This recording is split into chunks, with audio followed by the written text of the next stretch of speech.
When Charlie Kirk, the very polarizing co-founder of Turning Point USA, was assassinated back on September 10th, 2025, the reaction wasn't just shock. It really felt like a snapshot of everything broken about our politics right now. We've gone deep into the sources you provided, and honestly, the story they tell is way more complex than the initial headlines. Yeah, we've waded through some really dense material here. We're talking, forensic reports, detailed legal documents, charging papers, but also analysis of digital chatter, how misinformation just exploded online almost instantly. Right. So our mission today really is to look past the immediate tragedy, horrific as it was, and use this event as a kind of critical case study. How does a personal grievance maybe morph into this public political act? And crucially, what happens when that act is immediately grabbed and, well, weaponized? And the sources you pulled together. I mean, we're looking at DNA evidence filings, prosecutor statements, even Discord chat logs. They paint a picture that's genuinely disturbing, and in places, strangely ironic, too. It's like a roadmap through the chaos, and we're going to try and help you navigate it. So let's start with the facts of the day itself. What happened? Okay. We start at Utah Valley University, UVU, in Orem, Utah. Kirk was doing one of his typical prove me wrong events. He's under a tent, Fountain Courtyard, standard setup for him. Okay. Then at 12:23 p.m., a single shot. Fatal. And it happened right when Kirk was taking a question. A question that managed to touch on basically three of the hottest hot-button issues in the culture wars. Mass shootings, gun violence, and transgender rights, all at once. Oh, and then almost immediately the information environment just completely collapsed. Yep. That seems to be the real story of those first few hours. It absolutely is. Just look at the timeline, how things broke down. At 12:47 p.m., so at about 24 minutes after the shot, UVU sends out an alert, and it claims the suspect is already in custody. Which wasn't true. Not true at all. Law enforcement had to step in pretty quickly and contradict that, but the damage was done. Okay, hold on. So if that key piece suspect caught was wrong right out of the gate, how long did the sources say it actually took before reliable information got out?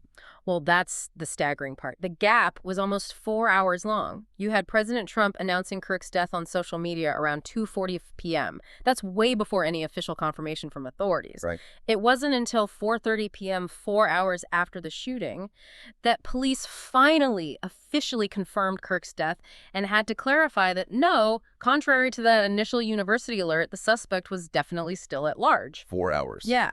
And that initial bad information, that vacuum created by the false alert from UVU, it meant that for those critical hours, the public was basically flying blind, totally susceptible to every rumor, every conspiracy theory that started bubbling up. That's just, it's a textbook example of how official communication breakdown can poison the well instantly.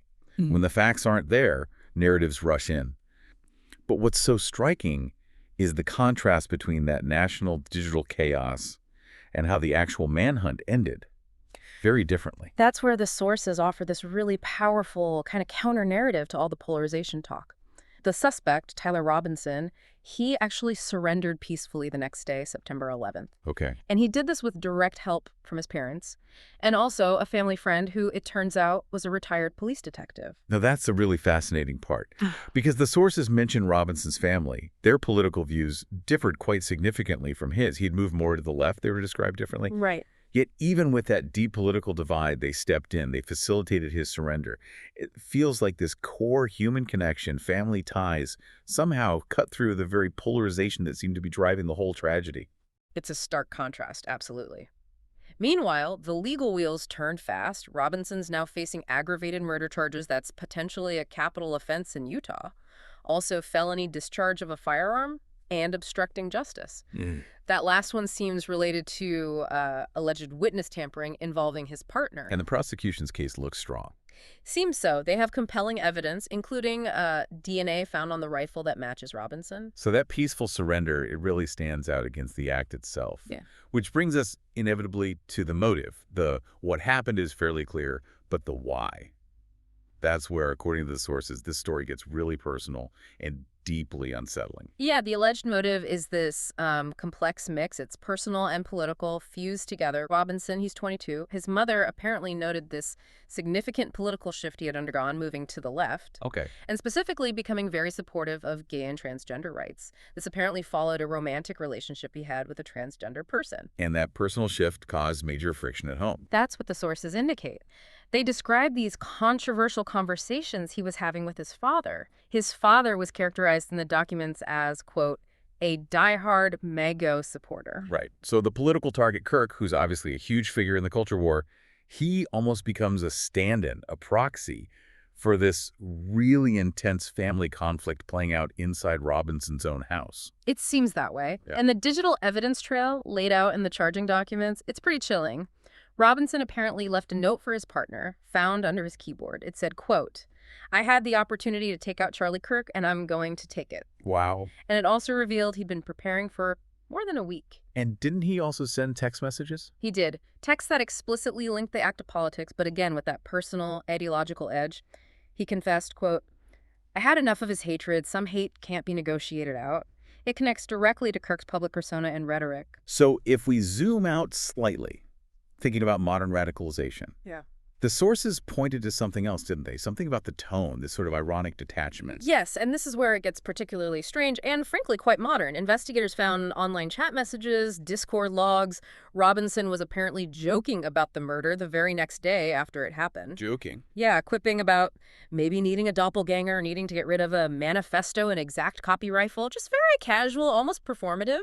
That mix, serious political motive, but then this detached, almost memified humor about it. Is that a pattern? What did the investigators call that? The analysis we reviewed suggests it's part of this rise of what some researchers call ironic radicalization. And look at the physical evidence. The ammunition recovered with the rifle, it was engraved With what? with taunting messages, anti-fascist slogans, stuff drawn from meme culture, things like, hey, fascist, isip catch. Yes, with the misspelling.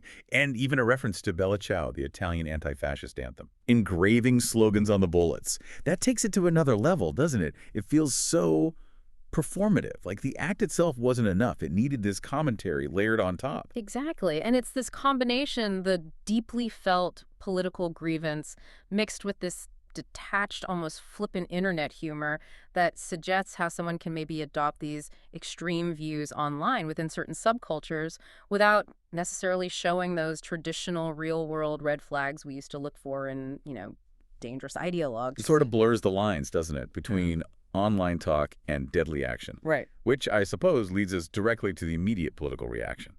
Because that was anything but detached. It was swift and incredibly fierce. Oh, absolutely. Yeah. The sources detail how high-profile political figures, they didn't waste a second. They seized on the tragedy immediately to push a pre-existing narrative. The analysis uses the phrase post-mortem myth-making. Right. And who was leading that charge? Well, most prominently, Vice President J.D. Vance and Trump advisor Stephen Miller. They hosted a special episode of Charlie Kirk's own podcast, broadcasting it right from the White House. From the White House itself. From the White House. And they immediately vowed to, quote, dismantle and destroy what they claimed was a vast domestic terror movement responsible for the assassination. Okay, but they weren't just talking about the shooter, Robinson, were they? Miller's language was broader. Much broader. Miller specifically mentioned things like organized doxing campaigns, organized riots, campaigns of dehumanization. The sources do note, importantly, that while the rhetoric was incredibly strong, there wasn't immediate evidence provided to back up this claim of some kind of vast terror movement orchestrating things. But the impact of that rhetoric was immediate, wasn't it? The call-outs. Absolutely immediate and severe. Vance and Miller explicitly called on listeners to call out anyone they saw celebrating Kirk's death online. They even said, call their employer. And people did. Yes, this led directly to real-world consequences, people being fired, suspended. The most famous example, probably, was a columnist at the Washington Post who faced suspension after tweets that were critical of Kirk resurfaced. And this wasn't just rhetoric either. There was a promise of action using government power. A very explicit promise. They pledged to use federal resources, specifically mentioning the Department of Justice and Homeland Security, to target political opponents, all in Charlie's name. Wow. The analysis we looked at draws a pretty sharp comparison here to the Pizzagate conspiracy theory, noting that, the Kirk assassination represents a far more lethal escalation of that pattern, where online rhetoric fuels real-world violence, and then that violence is immediately used to justify calls for state retaliation against perceived political enemies. It's a terrifying feedback loop. Yeah. And layered on top of that, you had the sheer volume of just Deliberate misinformation flooding the zone. Overwhelming. It really underscores that predictable, massive wave of disinformation that just washes over everything after any major breaking news event like this. It happens every time. So let's maybe walk through some of the biggest, most viral falsehoods that the analysts tracked, because this is the kind of stuff you, the listener, need to be able to spot and filter out. Right. Okay. One of the most pervasive claims, spread almost instantly, was that the shooter, Tyler Robinson, was a registered Democrat, or sometimes specifically a member of the Democratic Socialists of America, the DSA. And the fact. The fact, confirmed by analysts looking at Utah voter records, is that Robinson was registered to vote, but he was unaffiliated with any political party. And the DSA quickly confirmed he was absolutely not a member. But that false narrative was critical for fueling the counterattack, the claim that this was organized left-wing violence. Okay, what else? There's a video, right? Yes, a video went viral claiming to show the real shooter escaping the scene at UVU. Total fake. Where was it from? Analysts traced it back. It was actually filmed a month earlier. It showed a suspect involved in a casino shooting incident up in Reno, Nevada, completely unrelated, just repurposed and mislabeled to fit the Kirk narrative. Unbelievable. Then there was the Simone Biles story. Yes. That was particularly nasty. A claim surfaced supposedly from a blog written by the Olympic gymnast Simone Biles mocking Kirk's death. Which sounds inflammatory given their history. Exactly. Kirk had famously insulted Biles in the past, so this fabricated post played on that real history. But the posts themselves, completely fake. They were generated on Facebook using AI writing tools, mixing real details with fabricated lines to make it seem plausible. AI-generated fake outrage. Okay, and one more big one. The claim about Democrats opposing prayer in Congress. Right. This one spread widely, often with misleading clips. The claim was that Democrats in the House objected to a moment of prayer for Charlie Kirk. But the full context. The full video, reviewed in the sources, shows a different picture. Speaker Mike Johnson initially called for a moment of silent prayer, and that was observed by everyone without any incident. The chaos only started later when a different request was made, specifically for a moment of prayer out loud. That specific request drew an objection, but the narrative became simply Democrats opposed prayer. So looking at that list, the false party registration, the repurposed video, the AI-generated blog, the out-of-context prayer moment, it feels depressingly predictable. Is that predictability itself part of the strategy? What did the analysts conclude? The analysis suggests, yeah, the predictability is the point now. These kinds of claims often aren't even designed to be truly believed by everyone. They're designed to muddy the waters, to keep the opposition constantly reacting, debunking, spending energy fighting fake facts, instead of, grappling with the actual uncomfortable event itself. It means that just consuming news requires this constant vigilance, doesn't it? Critical thinking isn't just a nice skill to have. It's like basic self-defense online now. Absolutely basic information self-defense. Okay, so when we pull all these threads together, you got the intimate crime rooted in personal and political conflict. You've got the bizarre digital motive with its ironic edge, and then this furious political fallout and weaponization. What's the core conclusion? What does the source material force us to confront here? Well, it means the murder itself was, yes, a tragic targeted crime. But the lines between that private act and a public political event were just completely obliterated instantly. Kirk wasn't just a victim. He was immediately transformed into a symbol, a political tool. A martyr, as some called him, used by his allies almost as a bludgeon, frankly, against their political opponents. And used to justify extreme actions, like using federal agencies to go after opponents. Exactly. To justify calls to dismantle opposition networks using the power of the state. So the incident really throws this dangerous feedback loop into sharp relief, doesn't it? Where the dysfunction we see online in our politics, it's not just talk anymore. It's manifesting in lethal, real-world violence. And it raises huge questions about social media's role in this kind of detached, ironic radicalization and just the general decay of civil discourse. It really does. These are the critical questions that linger long after the headlines fade. How do we navigate this? So what's the final, maybe the most essential warning or takeaway that the source analysis left you with after digging through all of this?